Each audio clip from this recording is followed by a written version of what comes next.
மேற்கு வங்கத்தில் மம்தா பானர்ஜியின் கார் மீது தாக்குதல் நடத்தப்பட்ட சம்பவம் பரபரப்பை ஏற்படுத்தியது. மேற்கு வங்க மாநிலம் வடக்கு 24 பர்கானாஸ் எல்லைக்குட்பட்ட ஹலிசஹார் பகுதியில் திரிணாமுல் காங்கிரஸ் கட்சியின் தலைவர் மம்தா பானர்ஜியின் கார் அணிவகுப்புக்கு எதிராக மக்கள் திடீர் போராட்டத்தில் ஈடுபட்டனர். போலீஸ் காவலில் உயிரிழந்ததாக கூறப்படும் திரிணாமுல் காங்கிரஸ் தொண்டர் பிர்ஜு கியோட்டின் குடும்பத்தினரை சந்திக்க மம்தா பானர்ஜி சென்றபோது இந்த சம்பவம் நடந்துள்ளது.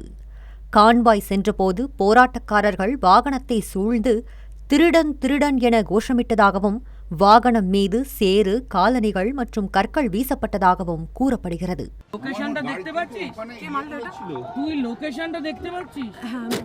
தனது காரின் மீது பெரிய கற்கள் வீசப்பட்டதாகவும் கொஞ்சம் விட்டிருந்தால் தன் தலை உடைந்து தான் உயிரிழந்திருக்கக்கூடும் என்றும் மம்தா பானர்ஜி குற்றம் சாட்டியுள்ளார்.